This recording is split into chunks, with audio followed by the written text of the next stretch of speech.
Brandon Chalmers. Sir. The pork belly bandits have conned you into returning to the hallowed shores of Destiny 2, which just released a new game mode called Onslaught. Destiny's first real horde mode. Brandon Chalmers, how are you liking the new pew-pews? I like the new pew-pews. It's kind of everything that I had been wanting in the pew-pews, because it is me versus the computer playing along with other people. Yeah. And because it requires you to actually really assist other people, you learn very quickly who is interested in what role. And also, a lot of people, when you run things like regular Vanguard missions and stuff like that, they like to fucking race ahead and do a speed run. Yeah. And if you are, let's say, newer to a map or just want to try something else, or you're trying to get a bounty, or you're trying to learn a new gun, that can be a very difficult thing to do in the sense of, like, you feel very fucking left out. Oh, yeah. And you don't have a terribly enjoyable experience there where just, like, because if somebody's being a dickhead about it, that can really kind of pull you out of the whole thing. Like, I go into those Vanguard missions when I'm not playing with you all. I'm like, okay, somebody's going to be a fucking speedrun. And I basically just end up playing for myself, where it's like, whatever, I don't give a shit. Yeah. Well, because by now, the Strike playlist, everybody has done those. They haven't really updated the Strikes in a bunch of years. So everyone playing it at this point, they don't care. They're just in it to finish a bounty, right, or to get their shit done. Right. And so, like, no one takes the time to kind of to show newerish players what the mechanics are. It's just like, I can follow this at this point. I'm going to finish it. But like, and that's a terrible experience for like newer players who are coming right back into it. Just because I'm also trying to earn pinnacle gear doesn't mean that I'm also not trying to complete a weapons bounty, or I'm trying to learn how to properly use an exotic or something like that. And just like, but I get it. This is why you have the gaming friends that you have. Yeah. And you play with them and you tell them what's going on. And hopefully they don't end up playing at, 10:30 or 11 o'clock at night on a weeknight where you can't actually play with them. Strikes are not a great time for that kind of thing, unfortunately. They used to be. Like, the first couple of years that Destiny happened, Destiny 2, there would be like new strikes added to the playlist. So like people would jump in and take their time to kind of figure out what the mechanics were and stuff. At this point, it's just no. Yeah. I get it. You're just doing work. You're doing the laundry at that point. Yeah. I get it. So now that Onslaught is here, we have fewer people doing that because everyone's trying to figure out like how to fucking survive. Yes. Yeah. I have had a couple rounds where people who seem frustrated with how, let's say, me and another person are doing will start shooting at us or hitting us. And it's that's just mean. No, it's not even mean. It's fucking stupid. Like, dude, if you wanted to fucking play with all of these ridiculous people, set your level higher and play with the fucking sweaties. Like, don't roll into a 1600 game and then get pissed off when we may have a little bit of a difficulty getting over one at level 37 or something like that. Like, it's just, oof. Yeah. But that's what I'm saying is like that. Once you're into the 30s, that shit starts to get genuinely challenging for a lot of players. And like, we mucked it too. Like, but like, that's the thing is, sometimes it's just the roll of those dice. Sometimes it's we had a bad setup. Sometimes it's we get distracted with something. Like, there's many reasons how it can happen. And like, you and Den are incredibly experienced players and have helped me get through countless fucking missions. And I didn't feel like I was not contributing or anything else like that to any of the matches, but we ended up not getting where we wanted to go. That's just kind of how that shit is. The idea of... we got fucked up. Right, but like the idea of me not being there and you guys getting some blueberry and you taking it out on him is like, no, you'll be done with the game. You go back to orbit. You hope you get somebody else, and you move the fuck on. Nobody remembers their username. Nobody fucking like you just. You don't need that kind of pettiness in your world. Like you just that stinks. And honestly, like we're only getting new guns, which are old guns, right? Essentially, like sunset guns and things like that. So I do like the mode because it's different. It's something new for really seasoned players. Yeah, because you have to guard. There's a big battery, or 8. I don't know what it's called, but it's your home base. It's a battery. You have to guard home base, and then waves of enemies come in. You can after every wave, you can purchase upgrades to your area. It turns out that the trip mines are terrible. Yeah. And the distractor robots are useful and the turrets are useful, but the trip mines are just bullshit. So like we've been trying this thing where we hold on to our scrap for a couple of rounds, but I mean, you saw that like when we played with you. I don't remember how far we got, but we got destroyed. 37, I think, or something like that. Like we got pretty close to my top round of 39. Yeah. Out of a potential 50 for anyone who has not played it or is curious or whatever it is. But we got rocked hard. But it's the luck of the draw. Like we got rocked because there was something that was bombing our battery. It was in a completely different area, and you volunteered to go get it, and it turns out you got outgunned. Like but while you're doing that, Dan and I are also fighting off just hordes of shit. And like other than reloading, I don't think I took my finger off the trigger. Yeah. And I'm just mowing shit down. And like literally you're dying as I'm throwing hammers trying to take things out. And it was like, I don't think this was on us. Like, because the more I thought about it, it was like the only thing that could have worked is if we would have known what was going on. You'd have sent me to drop the shield with hammers. Yeah. And then we swapped out for ad clear because you guys had a better capability of taking down a large boss shy of my super. Yeah, I think I also, if I was running a machine gun and had that as my heavy instead of a grenade launcher, because I was like, oh, I'll just put on a grenade launcher and finish this bounty. Nuh-uh. Right. That's been something that I very much learned is this is not the time for finishing bounties. No. I mean, maybe from like 1 to 20, maybe in the early ones. And that was the thing is like I was using hard light, so I had one where it was like solar weapons, and I was like, cool, I can kill that. That's great because I can still put a ton of fire down a hallway and let the bullets bounce off and be able to clear that solar thing. And I was like, cool, all right, nice. That's an easy one. And like I think I switched out to, I'm trying to remember what my pulse rifle is. That is an exotic or whatever it was. But like that was the other bounty that I ended up killing with that between a couple rounds because I'm like, oh, if I've got an exotic pulse rifle that's at 1802, I'm gonna be fine. Yeah. Like I'm not going to do a bad job of being able to handle that sort of thing. Yeah. Well, how are you liking it overall? Like as something new to do?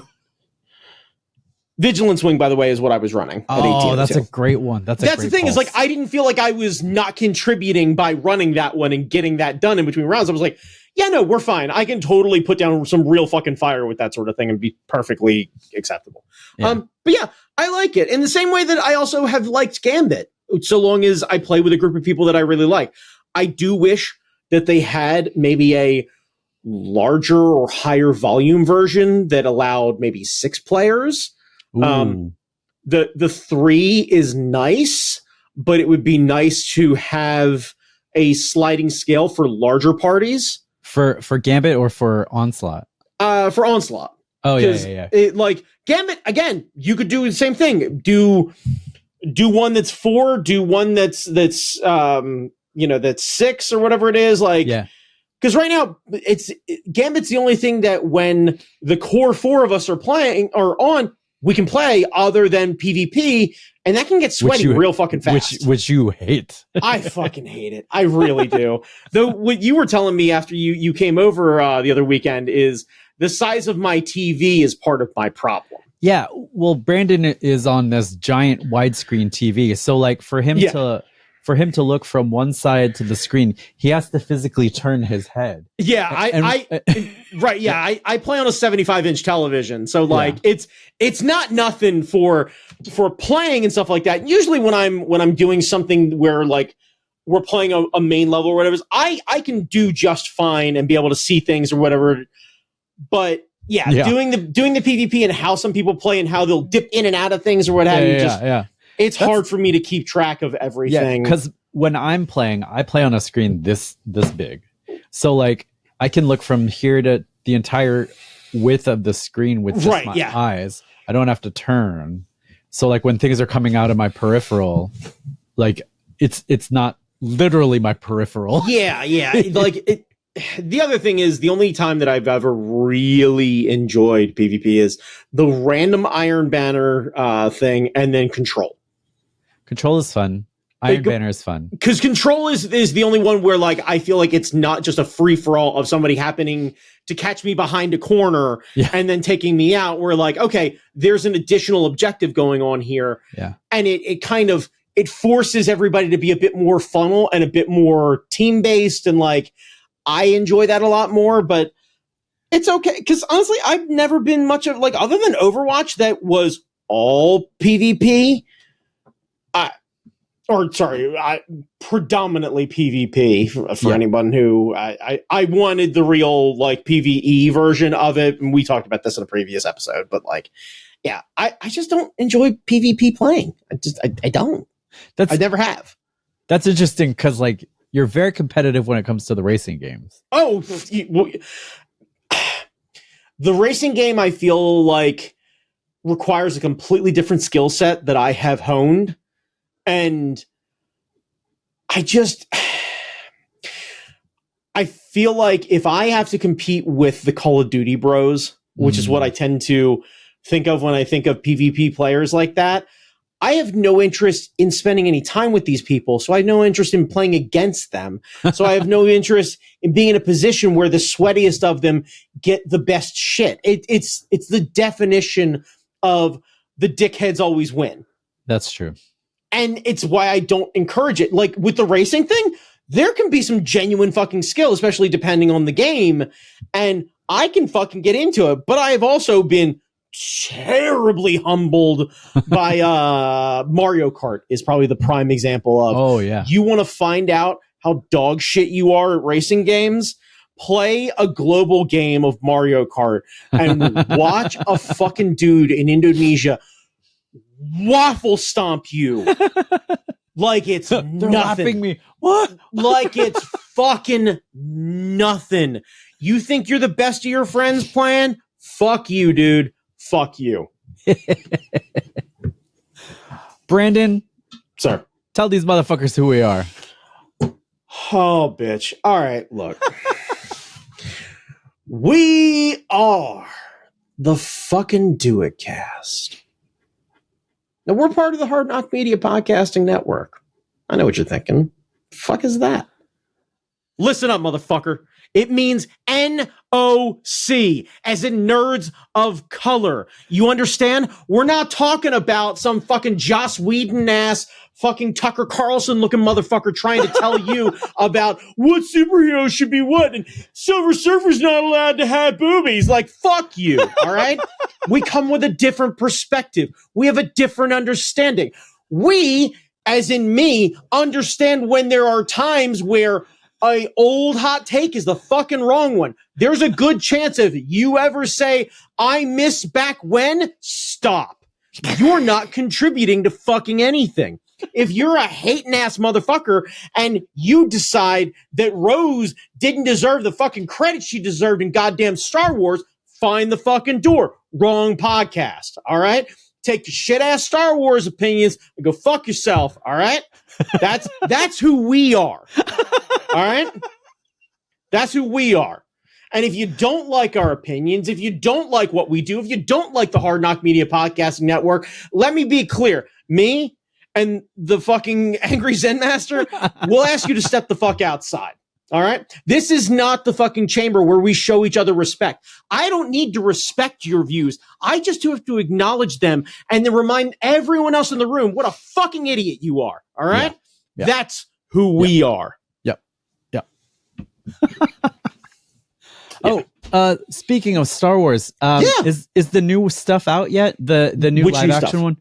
There's a new live action series, something about like, all I know is the guy from Squid Game is in it, and Carrie-Anne Moss is in it. I have not seen anything about that. To my understanding, it's just the preview has been out. Yeah, I saw the trailer. I forgot what it's called. Yeah, to my understanding, that is not out yet. My understanding right now is the big things that Disney Plus is pushing are Bad Batch, which again, if you haven't seen it, fucking please get on it now.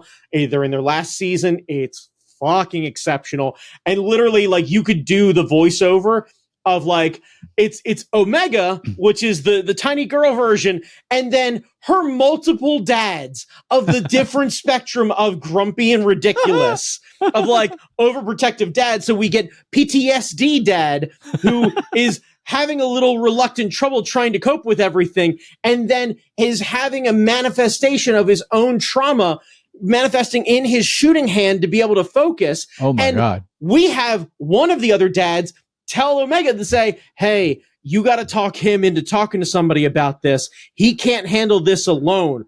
So the episode is Omega tells their spooky dad they need therapy, and she talks him into it. It's the most fucking accepting show of dudes who are genuinely tough guys who have come from difficult, war-torn backgrounds that have no other life other than the military and the idea of service and doing the quote-unquote right thing, or what they've been told to do the right thing. One, coming to grips with the idea of the right thing that they were told to do was fucking wrong. Right. Finding out that they can love by discovering that they're great fucking dads, especially being co-parents to everybody, and that they can forgive the one brother who turned on them in the previous seasons to then, spoiler alert, come back and be the fucking page turner of it's fucking great. It's fucking great. And it's got the animation style that you recognize, and it brings back old thing that, like, oh my God, like, it's so good. It's so fucking good. It's so fucking good. And they've got like little like nods to other people, and they've got callbacks on other things, and fucking Cad Bane. Remember the badass fucking guy from Book of Boba Fett? The one who shot Timothy Oliphant? Blue dude. The blue dude. The blue dude with the things that come down and everything. Yeah. And he's got a little pot-bellied fucking robot voiced by Seth Green. He's fucking great. He's fucking great. I love that show. Anyway, that, and if you're not watching X-Men 97, don't fucking talk to me.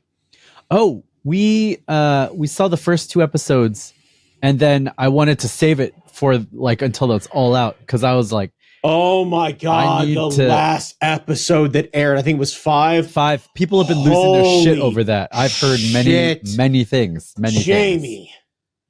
Jamie. Holy shit, is that good? Yeah. The only thing that I will acknowledge that a lot of other nerds, including myself, have shouted out about is they did Rogue dirty as far as my crush growing up. And then I heard the other argument that they did Bishop dirty, because Bishop used to be 8 feet tall and had that fucking Soul Glow Jerry Curl mullet thing going on that he had, and was fucking just swole patrol. Yes. Arms the size of fucking tree trunks. And now he's like, I don't know, 6'6". Like, he's a big boy, don't get me wrong, but like, feet have come off of that man. Yeah. And like, they gave him like a regular style haircut, but they kept the weird ascot, like Freddy from Scooby-Doo bandana thing going on for some reason. Well, it is 97, so I guess they're trying to keep it in the continuity. But then just don't redesign. You don't need. They didn't change fucking Cyclops loadout. He still looks like a fucking douchebag. Same stupid fucking weird tri-corner fucking pouch bullshit. It's the Jim Lee drip. It's the Jim Lee stuff. Justice for Bishop.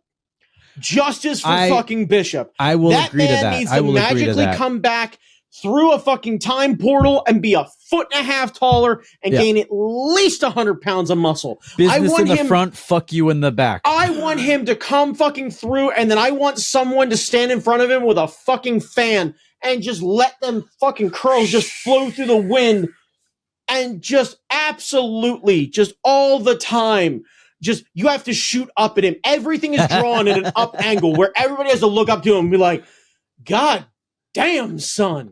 Because, like, in retrospect, Bishop fucking got it, man. Like, he was the prime example of, like, the 90s were a little weird about how they drew race, but boy, howdy, they gave Bishop some fucking respect. Yeah. Like, nobody was one of fucking my with favorites. Bishop. Right. Yeah. And the idea that he had the power, that he absorbed all the fucking hate and energy. He was literally a mutant that redirected fucking anger with tolerance by way of a fucking blast to your face. Like, he's Martin Luther King's anger translator. He's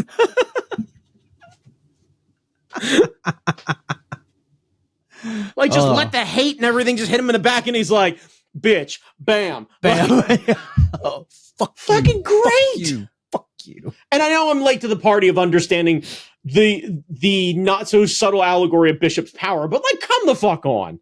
Yeah. Oh, there's allegories all through this. Oh, right, but that's the thing is, like, what I knew growing up was Bishop's a badass. That's all I needed to. It's the characters that you knew were black and characters that you just assumed were black, like Panthro, were just like, you kind of knew that, like, I knew I fucking love Panthro, and I knew when I looked at Panthro, I was like, yeah, no, I get it. That dude, yeah. Like, he's done with everyone. Like, he's the, like, the best and worst version of, like, an 80s version of a 70s stereotype, where, like, they literally named him after a panther. They gave him nunchucks. They gave him his own vehicle, and he was tired of everyone's shit. Like, it is the most Black Dynamite thing. Right. It's very, it's like we took a like quick pull of, like, hey, what are some blaxploitation things? And just like, I'll take all those. And then they went, yup. Plus, he had the best fucking theme. Yeah. Fucking go back, type in, kids, if you don't know, type into your YouTube machine Panthro theme. I just let that bitch play. I think there's like a 2-hour mega mix where it just plays on a loop, and it's fucking flawless, and it's a banger. It's a banger. Fucking former art fighter Chris Scott was the one who put me onto that, where he was like, fucking listen to this shit. It is a banger. It was like, fuck yes. I wonder, I never saw Thundercats Ho. What was the cute version? The cute version, the Thundercats Ho, I think it was. I never watched it either. I wonder if there's any plans to ever do that in live action, because I think now we have the technology. So what, do a Thundercats movie? Yeah, a Thundercats movie. I don't know, man. I think after the Cats movie, right? People are probably a little afraid to go to that, like, live action version, and just freak a lot of people out. But I think if they did it in a, you bring up an interesting thing with the blaxploitation angle. If they did it kind of cheesy but kind of serious, I think it, like, you know how it. Nah, I think here's my thought. If you're going to pay a service to the hardcore fans, they're going to want it to be badass and awesome. The rest of us will go, I recognize that thing. Why should I go see it? Right.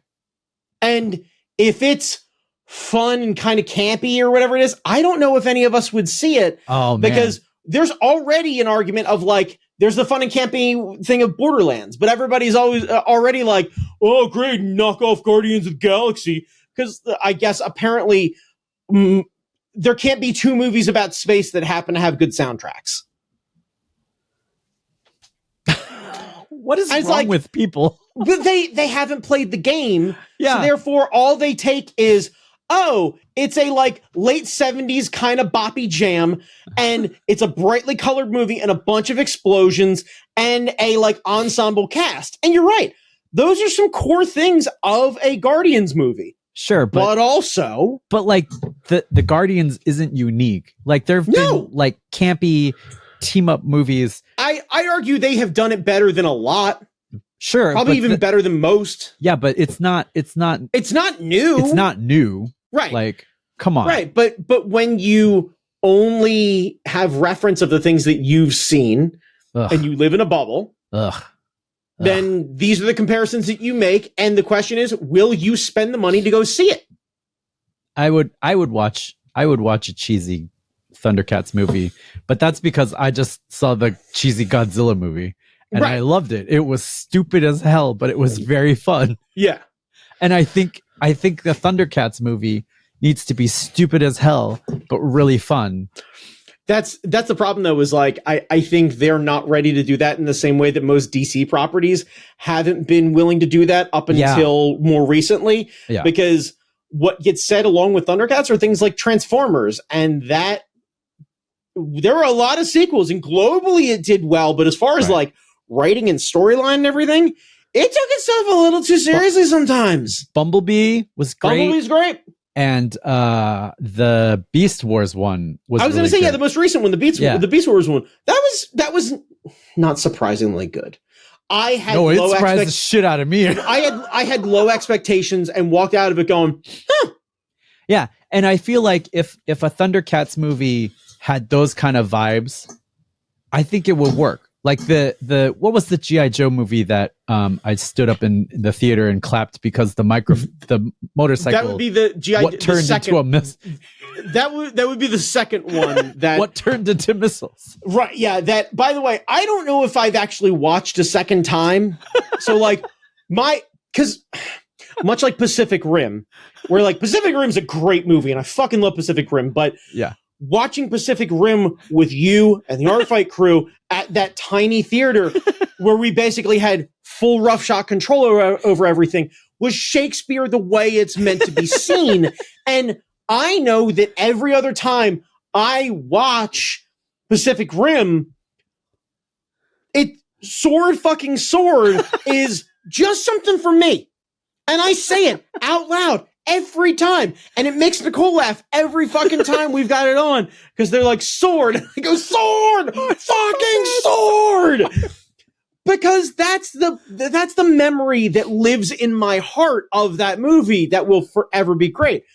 That G.I. Joe movie, though, I don't have any high expectations of that movie being any good. I will not go back and watch it because the memory that I have is that thing going off and then you saying, we're going to keep watching this because it was a bike that turned into or begat rockets. And like, and I remember people who had no fucking idea who you were laughing hysterically behind us and basically hearing the like, you know what, I'm sticking around for this because everybody was like, you had everyone in that theater locked in. We're shifting theaters. Like you, Andy Kaufman, the rest, like Andy went and he took people out after his set for milk and cookies. He got everybody on a bus. You fucking pipered the rest of us from one theater into another with the idea of we're doing this again. We're gonna go watch this. It's gonna be good. And it wasn't. But I don't think any of us had a bad time. No. See, and that's what I want out of a Thundercats movie. I think you were asking for you were trying to make fetch happen. You're trying to get lightning in a bottle, and it will not happen. These things have to happen on their own. It's the little fun things of like, what was it? The Snake Eyes movie and Keith's daughter being like, what was his decision-making tree? It's like, do the right thing, deception. Go get a sandwich, deception. Like, it's just... That was great. It was a terrible movie, but that was great. Yeah, right. Like I walked out going, that was kind of a thing. And she's like, what the fuck? What's up with that? Obviously she didn't say that, but like, yeah, her reaction to that made my time 10 times more enjoyable from that. Yeah. Because I realized that we all did the same thing. We watched it and we all had an experience with it. We were like, the fuck was that? But we all really love Keith, so we wanted him to have a good time. So I don't think any of us were going to be like, that was kind of dog shit. The rest of us are like, it was fun. It was, we didn't expect a whole lot. She's like, dude, what? What? What? What? Right? Yeah, like she suddenly turned into fucking Stone Cold. Right? Yeah. What? Just holding the hand up, just getting hit with a fucking movie theater icy, just clack them together. Suddenly she turns into that fucking polar bear on the ice sheet. Like just what? Oh man, I think you may be right. I think people maybe take Thundercats too seriously. I think it's one or the other. Either you think they're kind of neat and you remember them, or you take them too seriously. Because I went back and watched them. Yeah. They're not good. Mm-mm. The old school episodes, I reminded that I was like 5 when I watched those. And of course they were cool. They had giant fucking monsters. And by the way, a fucking dude with nunchucks and a tank. And he wasn't even the one in charge. I mean, technically going back and looking, he was very much a fucking one in charge. Yeah, because fucking Jesus Christ. Lion-O is such a fucking stupid child. The dumbest fucking child. Yeah. Like, and we've talked about this before with his tell, when he's definitely in over his head, when he looks right in the camera and just goes, right. And you're like, right what? I don't think you actually heard anything I said. And like, the only thing that like, the only other person who seemed to really get what the fuck was going on was Snarf, who was reluctantly put with this meathead child to try and watch him, where he's like, I don't know, Lion-O, Snarf. And this honestly, if you redub that and just dubbed in a fuck every time he said Snarf, that would make so much more sense, because that show is essentially The Tick. Because it's the way too strong dude who doesn't understand that he's putting everyone else in danger, and then his like right hand, who is definitely going through a ton of anxiety right now, and then a bunch of friends who are trying to just make it right, and this dude just keeps failing upward. Just can't help it. What about, okay, Thundercats is off the table. What about another property that nobody talks about? I don't know if you've seen this. Silverhawks. Swear to God, if you say him. Oh, Silverhawks. Okay, I was about to say. Swear to God, I thought you were going to say Mask. Oh no.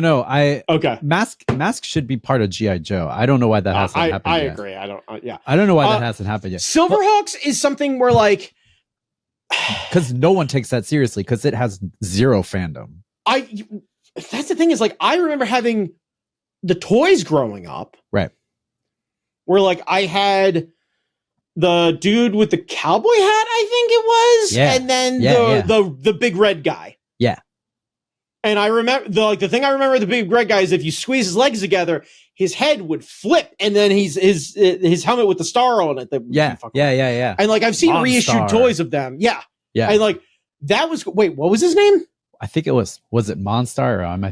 Now I got to look this shit up. That's the thing, is like, if it's Monstar, we got to do a page 1 rewrite. Like, because Silverhawks, blah, blah, blah, blah, blah, characters, main Silverhawks. But honestly, how has there never been a Voltron movie? Hot Wing, Silverhawks, supporting characters, villains, the mob, Monstar. Yes. Monstar. Yeah, no, we gotta redo that, because like, Star. That's the thing, is like, you could end up, if you really wanted to, hang on, let me find the actor who I'm thinking of right now. What the fuck am I thinking of? Let's see. Cast, blah, blah, blah, blah, blah, blah, blah. So my thought would be, okay, so it's Zahn McLaren, who had been in Longmire and Res Dogs, and he was the one who in Westworld, he was the guy who was in charge of the Negative Tribe.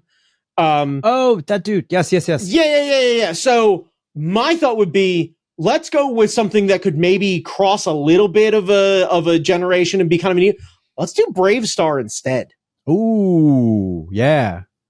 where we get a bit of like, we get Western, we get sci-fi, we get a bit of back and forth. You get a non-white ass lead where Chris Pratt can't steal that role. Yes. And right. And we get a native actor. And honestly, I think if you cast him, it allows Bravestarr to be a more established character. So we can find ourselves well into his career 20, 30 years in of being a lawman in space. Yeah. And then have that fucking horse be his badass Chewbacca size number 2. And we find some sort, like, we get, I mean, my call would be Alan Tudyk, because K2SO is exactly who that horse needs to be. Yeah. Like, just with a bit more of a from time to time. And Tudyk's the man for that. I love this idea because it's been a while since we've had a Western that people gave a shit about.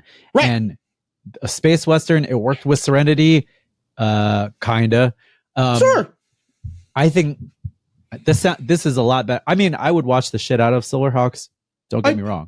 Don't get me wrong. I would too, but if you want to have especially a more relatable thing to an American audience, where the idea is, if you take the Western concept and you basically say, well, we have moved on to other planets and other planets are still not really settled. Yeah. The idea of the Wild West kind of happening that way in a very space sort of theme. I like it. Makes a lot of sense. Fucking robot horse. Come on. Right. That robot fucking horse is badass. Hang on. Let me... Bravestarr. You could do, it doesn't have to be a movie. You could do like a 8-episode series or something like that where you flesh out a bunch of characters. And absolutely. Yeah. I'm in. I'm sold. Let's do it. Who has the rights? Like we could, that's a very real fucking question, is who does have the rights?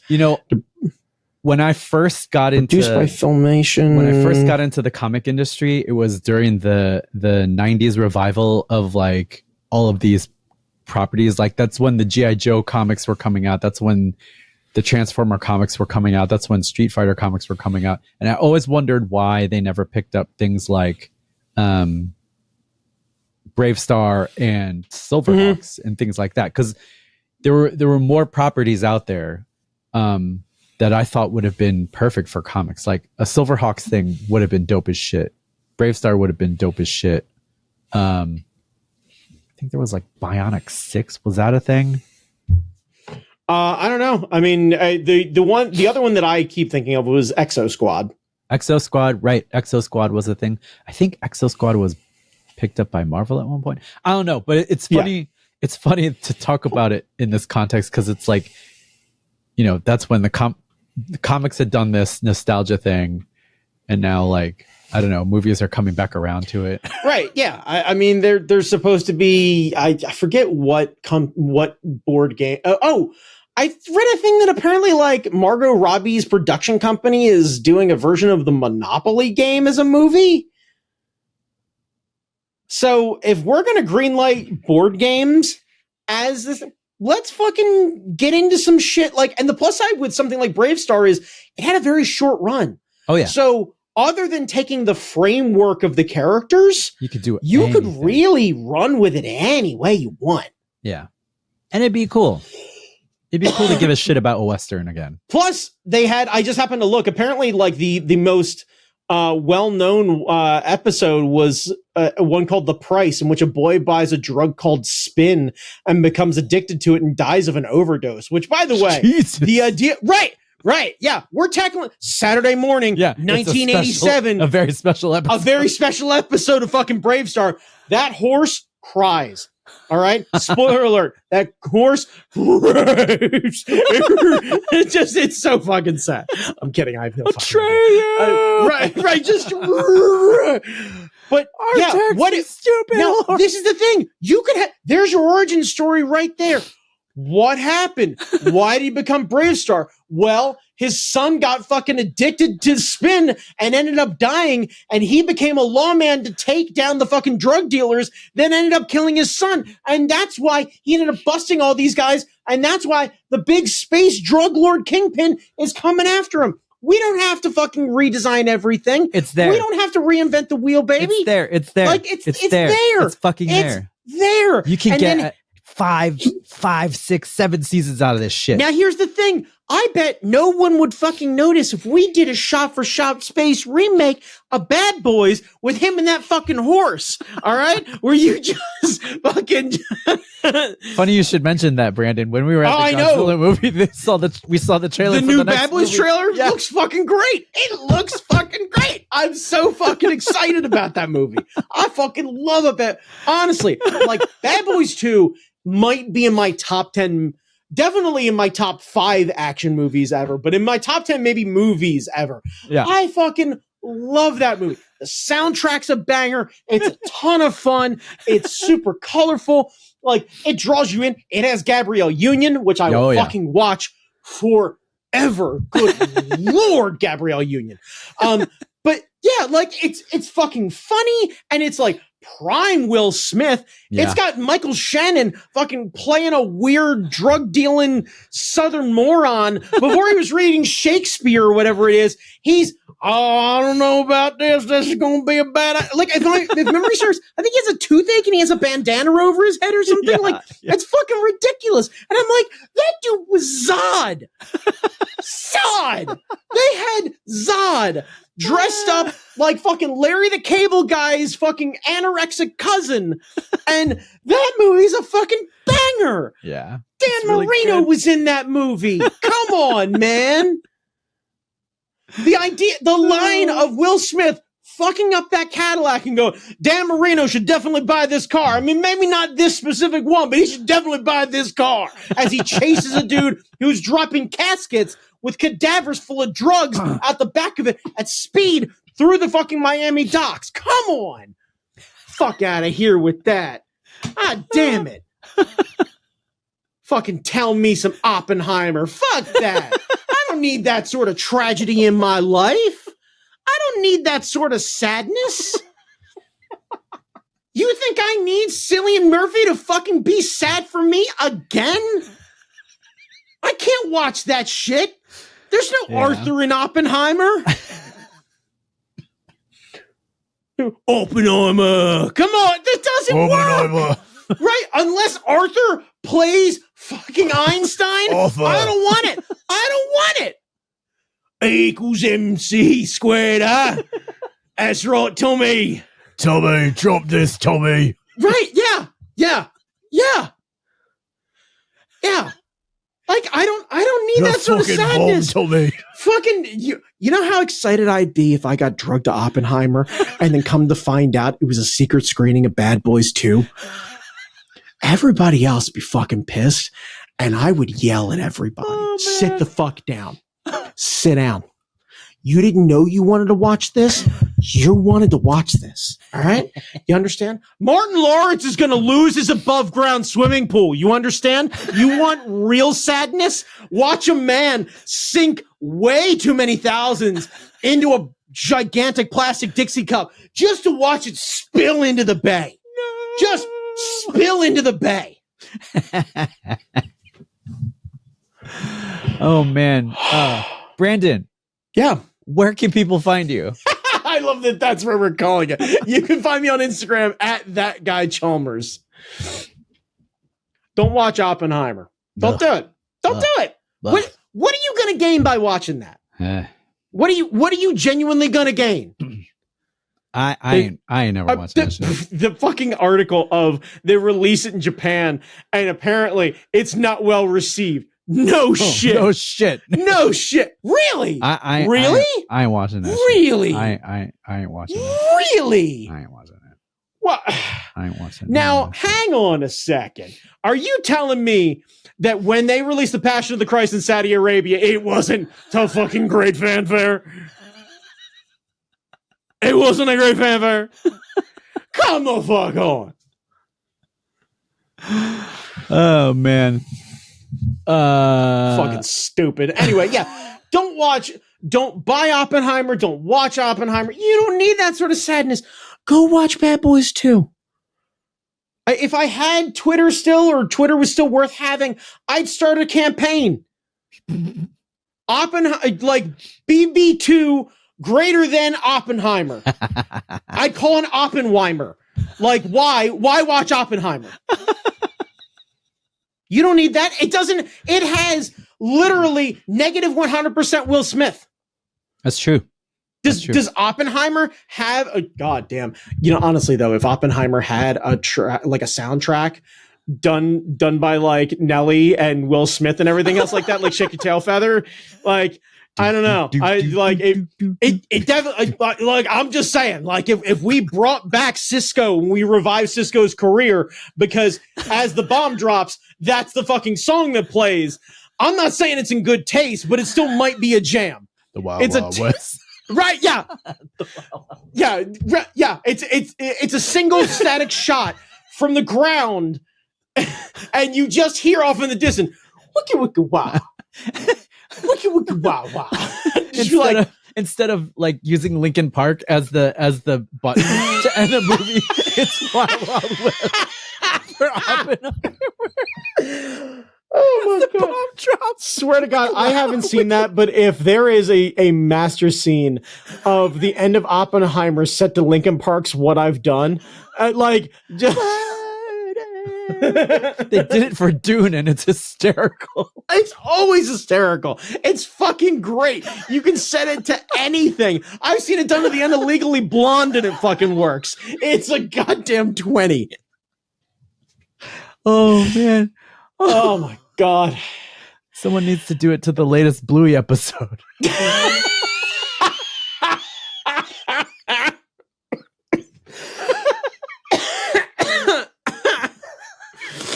Oh my god. That's it. Yeah, we're done. No, we're good. We got it. We're good. I think we nailed it.